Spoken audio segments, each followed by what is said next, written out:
Welcome to another SD video, and yeah, we're gonna have a look at another scaling shooter on the ST. And I think one of my viewers mentioned this one. And the game is G-Loc, developed by Images Software and published by, US Gold in 1991. And never got to play this one myself. And it's of course an arcade conversion of yet another Sega Superscaler. At least I think this would be considered to be a Sega Superscaler. And the arcade version, also known as G-Loc Air Battle, was designed by Yu Suzuki. And it was available in at least two different cab versions, one stand-up and one sit-down, which moved you about. And the game was also released under the name G-Loc R360, and that particular version was designed specifically for Sega's R360 cab. It was first introduced in Japan in 1990 and internationally a year later, I believe. And the cool thing about this cabinet was that it could actually rotate or spin 360 degrees in any direction on two different axes. So you could actually spin upside down. So yeah, it sounds pretty cool. And I think it was quite well received, but for some reason it didn't end up being very successful. And that may have been because apparently these were pretty prone to break and were quite hard to service and repair, since they were really advanced cabinets. And I don't think there's a huge difference between the initial G-Loc Air Battle and the R360 version. They just added some stuff, some security information and information on how to be secure, because this thing would spin around. You would need to be really strapped in there when playing this one. And there was even an emergency stop button inside of the cabinet and another one on the outside that the person that was kind of supervising the game could press to save your life if this thing would have gone full tumble dryer. And I believe Sega only manufactured maybe 100 to 200 R360 cabinets. It's not entirely clear, but I think they were quite expensive to produce and again also quite expensive to repair. And apparently, according to the wiki, Michael Jackson owned one of these. And worth noting is that the home conversions were based on the R360 version, and I don't think that really means much. But let's find out. Let's dive into yet another super scaling game on the ST, shall we? Pretty decent looking loading screen. Loss of Consciousness by G-Force. Yeah, that's what G-Loc stands for apparently. You get some nice graphics here to set the mood.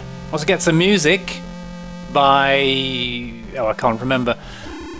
But I couldn't find any credits beyond the musician for this one, so maybe no one wanted to be attached to this? I don't know. And hang on, isn't that the Spectrum font, by the way? Land of the Carrier! Okay, that looks...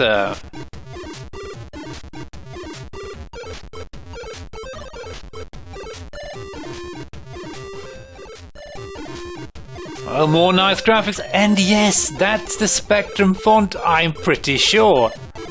Interesting, they actually nicked the Spectrum font. Cool. And we can control this with mouse or joystick, and I'm definitely gonna go with mouse because I'm optimistic today. I'm running this in the Steam emulator, and there's definitely some weirdness going on with mouse emulation, but let's hope it's not gonna go all wobbly on me. So, sensitivity, medium, low, let's go with medium. Difficulty, easy is just fine. I'm happy with that. In-game keys. Oh, we can change sensitivity, we can change the speed, of course, by press... Oh, could you just let me finish reading? And we don't start on a carrier, it looks like. More like a, landing strip. And the arcade version felt pretty bare bones, I must say. I wasn't terribly impressed by it. I think Afterburner was cooler. Just a little bit too simplistic. Yeah, okay, fire some missiles, please. At least the scaling is pretty smooth here. But am I hitting anything? I don't know. Oh, there we go. It's very hard hitting these planes when they're far away. Or maybe I'm firing at the ground. I don't know.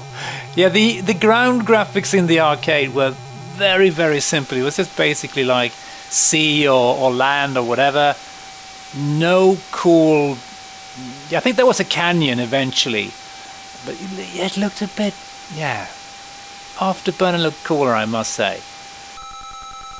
But anyway, back to the ST version, and it's at least the frame rate is pretty decent, right? Fairly smooth, but it's also looking very bad. Oh yeah, we get that when we have a bogey on our butt. We get like third-person view. That's pretty cool, but it worked much better in the arcade. Oh dear. Oh. You can look up my crotch. That's interesting. Yeah, that was, I would say, more difficult than the arcade version. The arcade version was pretty damn simple. And, what? Wait, what happened? Please wait. Okay, I'll wait. Game over. Okay. I'm not sure what happened there. Maybe I ran out of time because this game feels a bit like a combination of Outrun or a racing game and Afterburner, because you have a certain amount of time to shoot down a certain amount of planes, and yeah, it's a bit strange. I wasn't super fond of the arcade version, I must say. I have auto speed, so I suppose I can't change the speed here. Or can I? No, it says auto speed. And why can't I turn here? This is really... Yeah, the controls are a bit weird. I don't know. Feels like I have very little influence over my plane here, or control of my plane. And I'm shooting those stupid planes about 5 gazillion times and they just don't blow up. Just seems like the hit detection is really trash. I mean, I'm clearly hitting the planes and the ground is really sparse. It's just basically nothing. And I'm hitting you. Can't you... Why are you not blowing up? Do I have to use missiles? I don't know. Please. We've got another one on my tail end here. So we just waggle the mouse about and... Game over again? Yeah, probably right. Well, what do you know? Yeah, this is pretty uninspiring. Pretty damn boring. I'm already tired of it. And the arcade version actually had some polygonal graphics, some real 3D graphics. I think it was just basically flat shaded stuff. But that's kind of cool, because the carrier you start from is actually constructed in 3D. So, But it's so weird how the aiming works, which is basically it doesn't work. I can't really turn the plane to where it needs to be to hit these fools. I still have automatic speed, so I can't really change my speed, but that's fine, I don't want to. And where's my... sometimes I can't see my crosshairs because it's just all a bloody mess here going on. Would you get off my butt, please?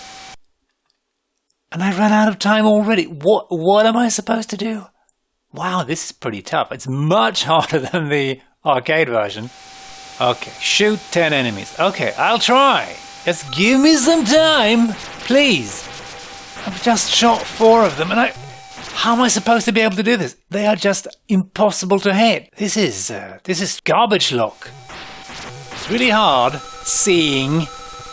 I mean, it looks like I'm supposed to hit these things, but I'm not, so... Oh god, this is just annoying. Yeah, not impressed with this one. Feels very off. It's really hard to explain, but the controls just feel super off. And I still have only gotten 4 planes. How? And I can't control the plane or where I'm firing. It's just refusing to move. 3 seconds left and I can't find any more targets. Oh, come on! Oh. Is it the mouse control again, maybe? I'm not sure. Why am I not hitting these fools?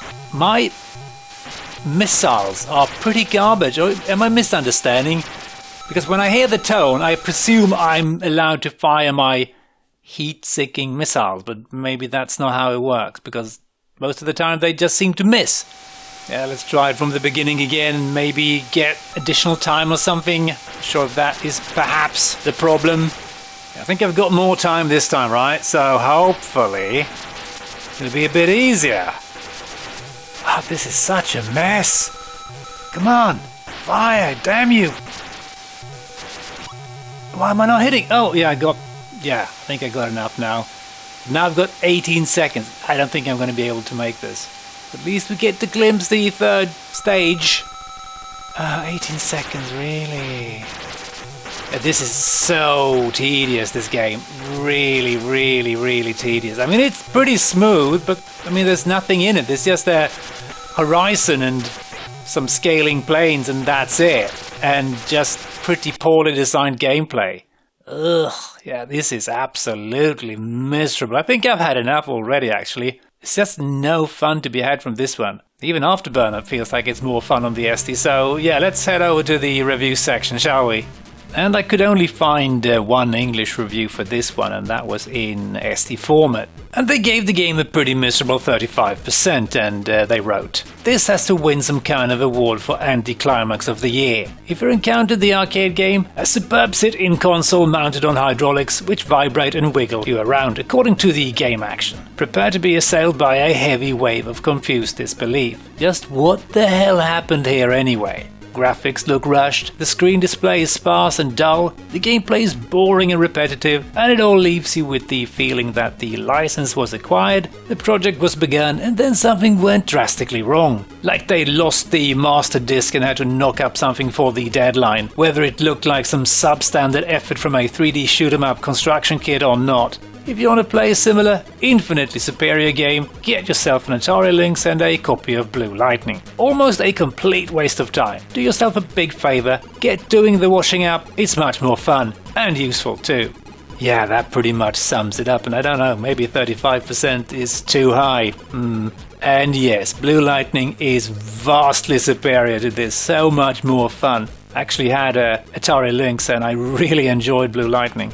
But G-Loc on the ST is really a superior disappointment. And with that, I'm just going to say thank you and hope you enjoyed, and as always, hope to catch you next time. Cheers!